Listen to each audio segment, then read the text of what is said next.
Dear students, we have been discussing advantages of democracy in the last two sessions, and so far we have discussed six advantages of democracy that have been explained and mentioned by Robert Dahl.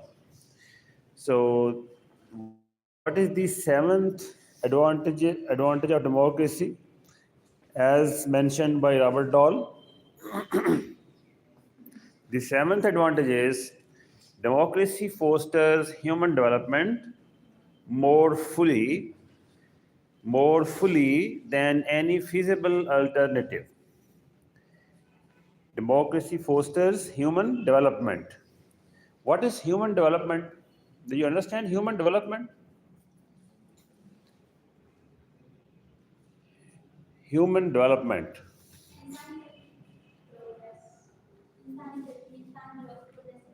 Okay. An educated person is a developed individual, or an uneducated person is a developed person. A healthy person is a developed person, or a sick or weak person is developed? A healthy person is developed. Okay? A peaceful person, a, a peaceful person is more developed, or a quarrelsome person is more developed? Okay? So there are many criteria, many aspects of human development. Okay?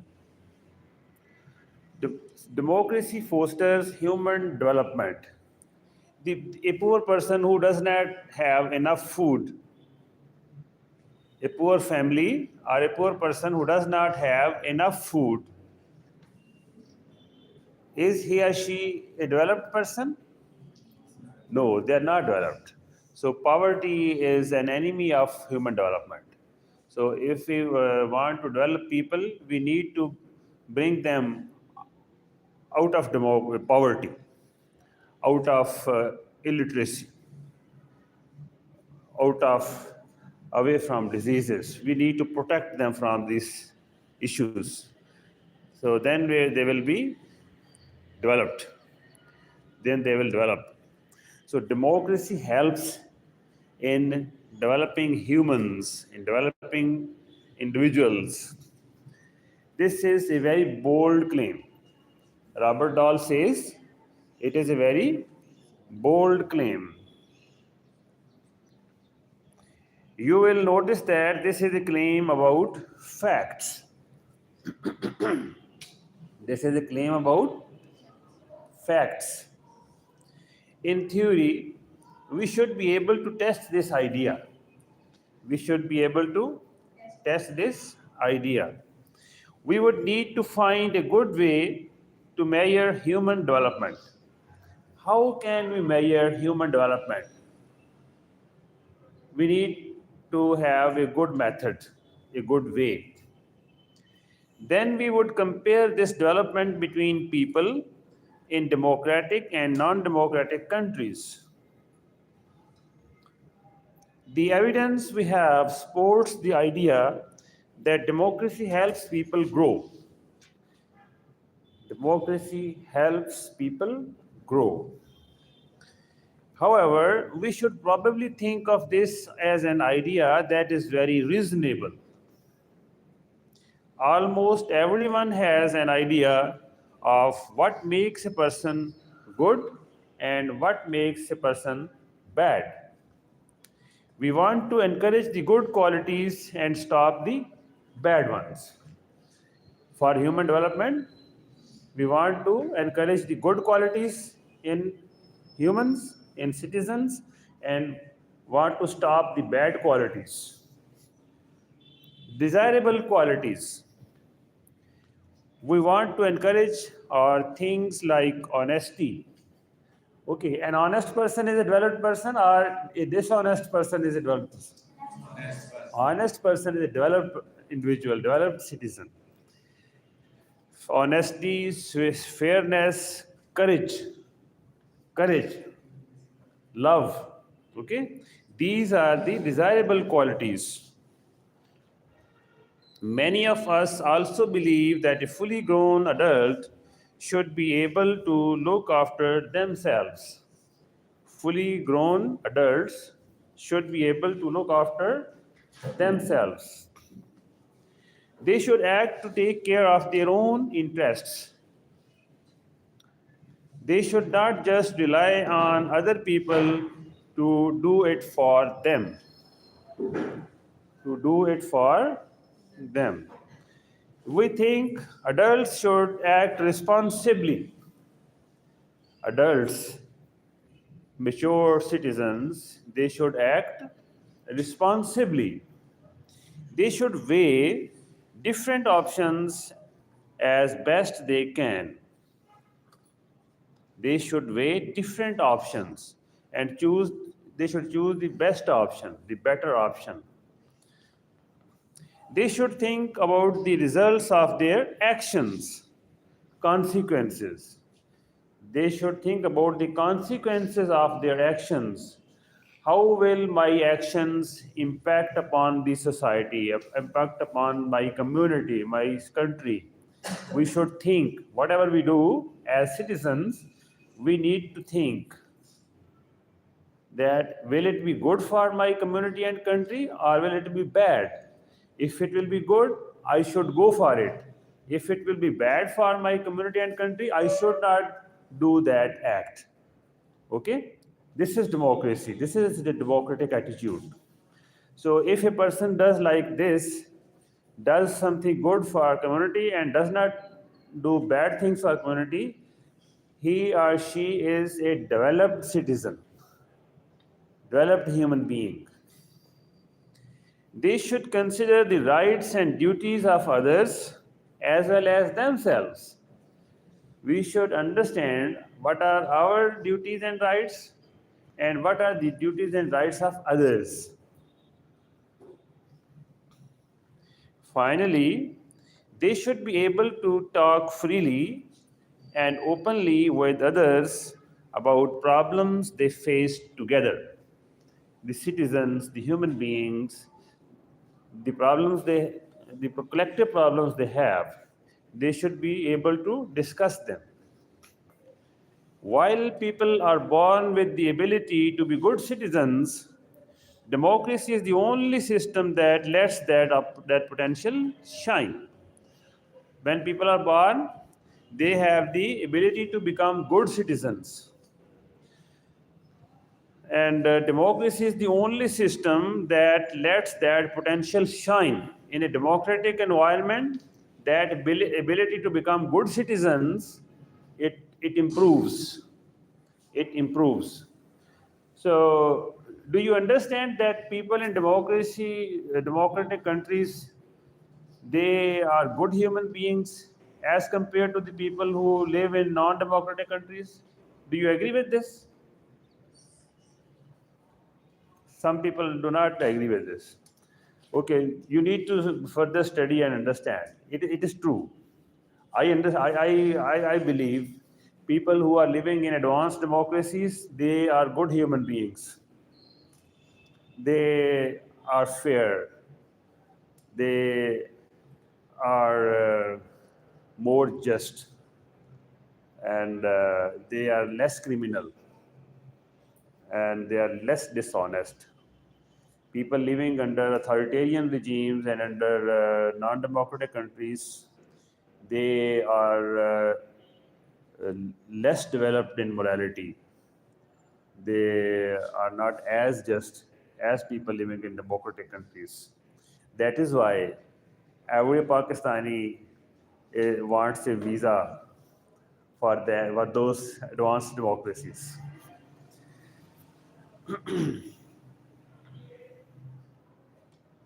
When most people are born, they have the potential to develop good qualities. They have the potential to develop good qualities. How much they actually develop these qualities depends on many things. So the point is, what I was saying about advanced democracies and moral development is, if we Pakistanis develop ourselves morally, if we become good humans, So our country will also become advanced, and people from all around the world, they would like to have Pakistan's visa. They would like to come here for work and for immigration. Okay, getting my point? Are you getting this point? So this is the basic difference. This is the basic difference. How much they actually develop these qualities depends on many things. The kind of political system they live in is one of those important things. The kind of political systems they live in is one of those important things which impact upon the citizens to become good citizens. Only democratic systems provide the conditions needed for these good qualities to fully grow. All other kinds of governments drastically reduce the chances for adults to act responsibly. Other systems which are not democratic, they reduce the chances to become good citizens, to become good humans. Non-democratic governments limit the ability to protect your own interests. Citizens cannot protect their interests better under undemocratic governments. They limit the ability to think about others' interests. Others' interests. So, democratic citizens, we need to understand our rights. It is very important. It is very important. For example, if we don't understand our rights, somebody may violate our right and we will not react. We will not mind. We will not be able to protect our right if we don't know it. Are you getting it? Are you getting it? If we don't know our rights, we will not be able to protect our rights. So we need to understand what our rights are. So in the coming days, I will share with you the Universal Declaration of Human Rights, and we will study it. Okay, we will study it. I think I will share it today. Okay, and in the next class, we will study rights, Universal Declaration of Human Rights, so that we understand what our rights are, basic rights. Similarly, we need to understand our duties, what our duties are. And if we fulfill our duties, we are good citizens, we are good humans. At the same time, we need to understand our interests. What are our interests? What is good for us? What is good for us? Okay? Having cooling and heating in this classroom, is it in your interest or not? If there is air conditioning in this classroom in the summer and there is a heating system in the winter in the classroom, is it in your interest or not? Yes. It is in your interest. Okay? You will like it. You will benefit from it. Similarly, if there is no noise around the classroom, it is then also in our interest. Do you agree? If there's no noise, it is in our interest. If there is so much noise, it is against our interest. So this noise on the road, it is disturbing me a lot. Okay. So we need to understand our interests. So interests can be our social interests, our economic interests, our political interests, our personal interests, our family interests, our class interests, our study interests. There can be many types of interests. Those are our interests. So we need to understand our interests And we, as good humans, as good citizens, we also need to understand the interests of other citizens, the interests of other people.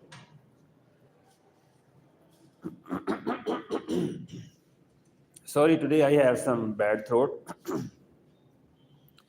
They limit the chance to take responsibility for big decisions. The non-democratic governments, undemocratic governments limit the chance to take responsibility for big decisions.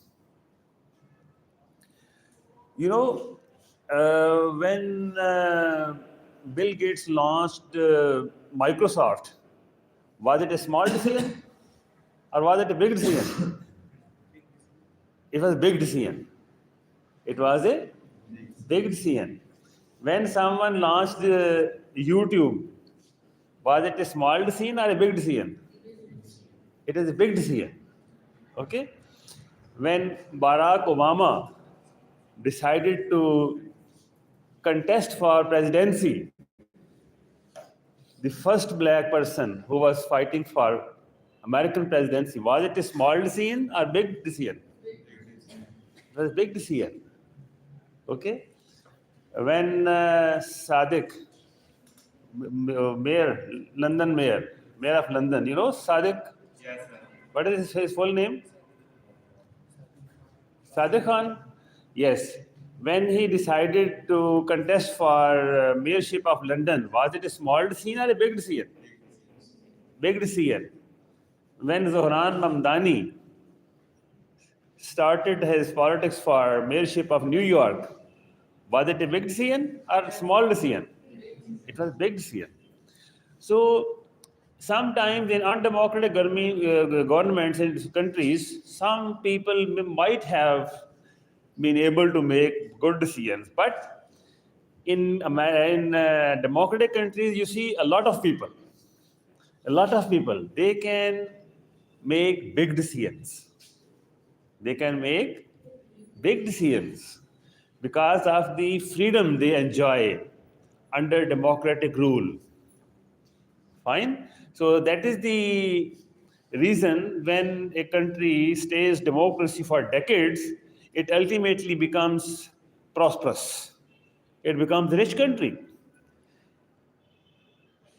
Can you recall a very good example in Southeast Asia? From Southeast Asia, there is a very good example of this.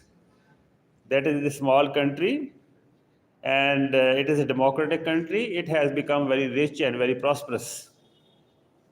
Anybody knows? It is South Korea. It is South Korea. In Southeast Asia, it is a small country.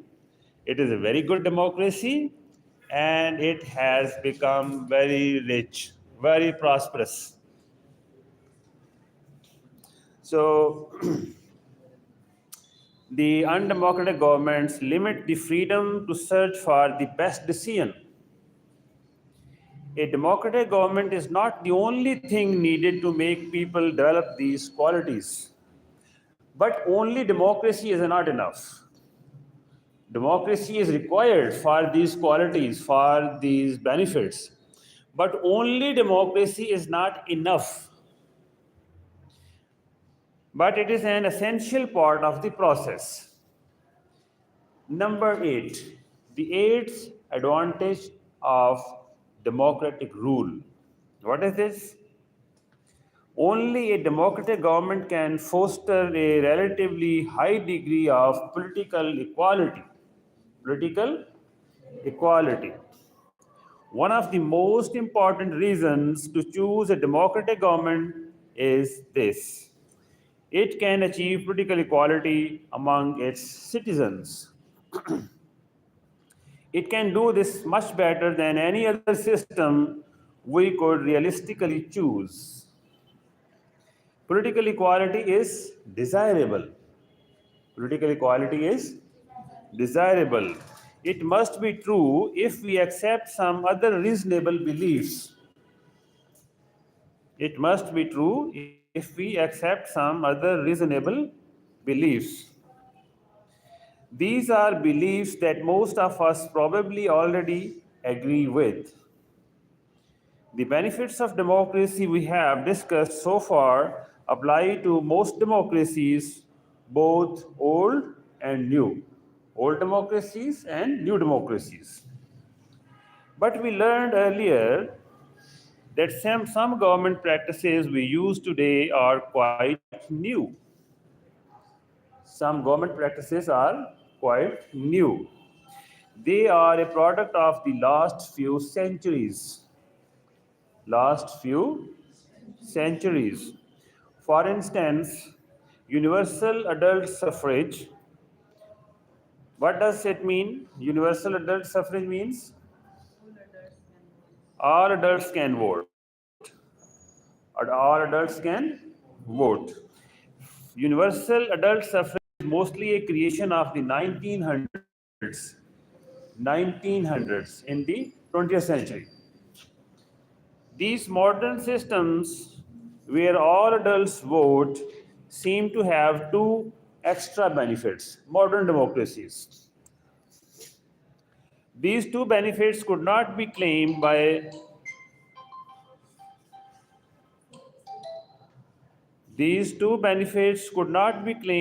older democracies or republics. The ninth advantage that Robert Dahl has mentioned, the ninth advantage of democracy. Modern representative democracies do not fight wars with one another. Modern democracies, the representative democracies do not fight wars with one another. This amazing benefit of democratic governments was totally unexpected. It was totally unexpected. No one predicted that this would happen. But by the end of the 1900s, the evidence was clear and overwhelming. Between 1945 and 1989, there were 34 international wars. None of those wars happened between democratic countries. Are you getting the point? There were 34 international wars from 1945 to 1989. None of those wars happened between two democracies. So it is something great. It is something great. Wars are good or bad for development? Wars are bad. Wars are bad. If there are no wars, it means there is something great. There are great opportunities, there is a great peace, there can be great prosperity. Okay? What's more, these countries were not even preparing to fight each other.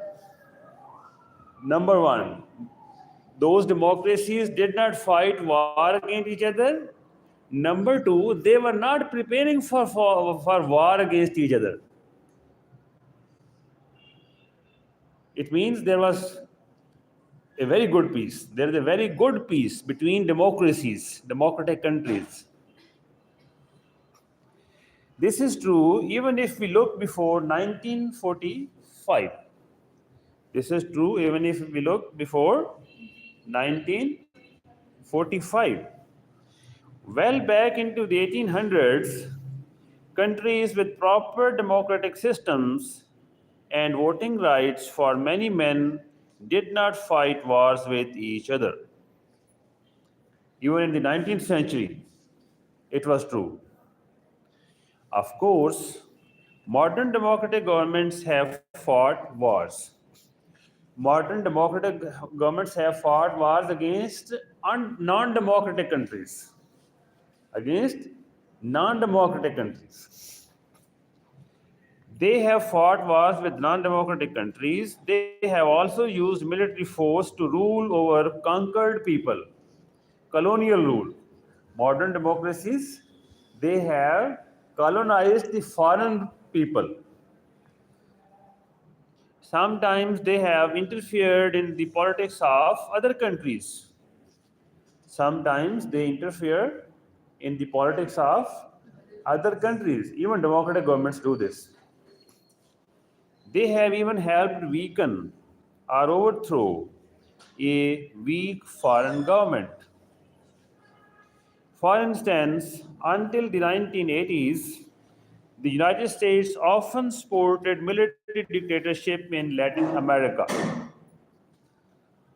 In 1954, the United States was involved in a military takeover that removed the newly elected government in Guatemala. Military takeover was called coup. COUP. Coup. Repeat with me. COUP. Coup. It is a military takeover. Still, the fact that modern democracies do not fight wars with each other is amazing. One reason is that modern democracies trade so much with each other. Modern democracies trade with each other. High levels of international trade encourage them to be friendly instead of fighting. So when there is trade, when business is going on between two parties, say they would not like to fight. They would like to have peace. So international trade fosters peace. It eliminates chances of war. It is also true that democratic citizens and leaders learn how to compromise. Democratic leaders learn how to compromise. Democratic citizens also learn this. In addition, they see people in other democratic countries as less threatening. Less threatening. They see other nations are not as threatening as it was considered before, or as it is considered by undemocratic countries. They view them as being more like themselves and more trustworthy. Finally, they have a long history of peaceful talks. They have a long history of treaties and alliances. They also join together against non-democratic enemies. Against non-democratic enemies, they join together. This history makes them want to seek peace instead of starting wars.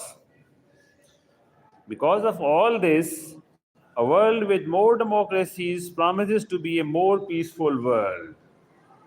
So, the scholars argue, the democracy theorists argue, if you want to bring an end to war in the whole world, make all the countries democratic. If all countries become democratic, there will be no war. It is an argument. The 10th advantage, as mentioned by Robert Dahl, the 10th advantage of democracy. Countries with democratic governments tend to be more prosperous than countries with non-democratic governments. They tend to be more prosperous.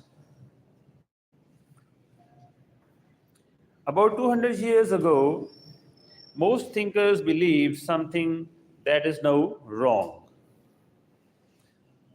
They thought democracy was only suited for people who did not spend much money.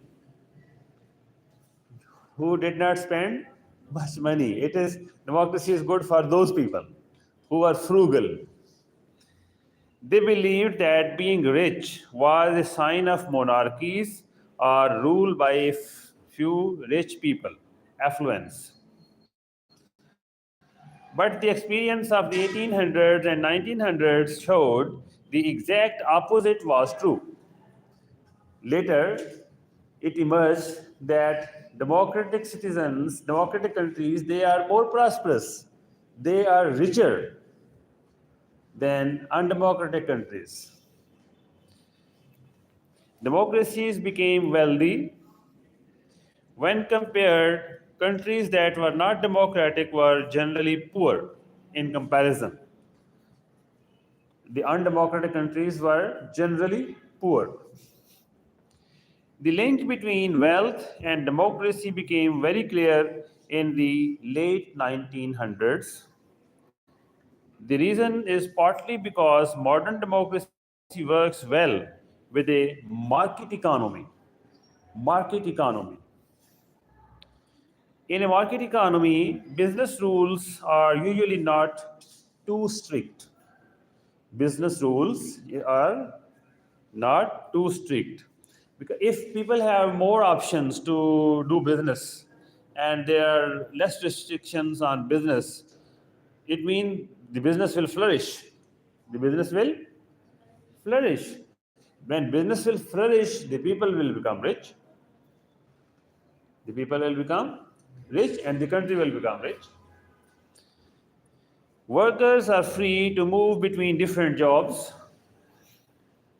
Private companies compete strongly to sell their goods. Customers can choose from many products offered by these competing companies. By the end of the 1900s, not every country with a market economy was democratic. But every single democratic country did have a market economy, capitalist economy. For the last 2 centuries, the market economy has usually created more wealth than any other system. So the capitalist system, it creates more wealth. People living under capitalist economies, they become richer. The countries become richer. Because of this, the old idea about government and money has been flipped upside down. Upside down. All modern democratic countries have market economies. A country with a market economy is very likely to prosper. Therefore, a modern democratic country is also likely to be a rich country. Also likely to be a rich country. Democracies usually have more economic advantages than most non democratic systems. For one thing, democratic countries encourage the education of their people. Democratic countries encourage the education of their people. A well educated workforce helps greatly with new ideas and economic growth. Innovation. New ideas means innovation. Also, the rule of law is usually stronger in democracies. The rule of law is stronger in democracies. People abide by law, and the rulers, they also rule by law. The courts are more independent in democracies. Property rights are more secure for citizens. Business agreements are enforced more effectively, contractual agreements. The government and politicians are less likely to step in and stop economic life without reason. So they don't interfere with businesses much, the democratic governments. The undemocratic authoritarian governments, they interfere with the businesses. In newspapers, many times I see there are reports that certain governmental departments in Pakistan, they harass the business people, the businesses, the shopkeepers, the industry owners. They harass them under various excuses. So, is it good for business in Pakistan? Is it good for business in Pakistan? No, it's not good for business in Pakistan. The government departments, the government officials should not make troubles for the business people, for any citizens. Finally, modern economies depend on good communication. Good communication, it means the media is free in democracies. In democratic countries, the obstacles to communication are much lower. Freedom is not absolute, but media and communication in democratic countries is freer. It has more freedom than it has in undemocratic countries.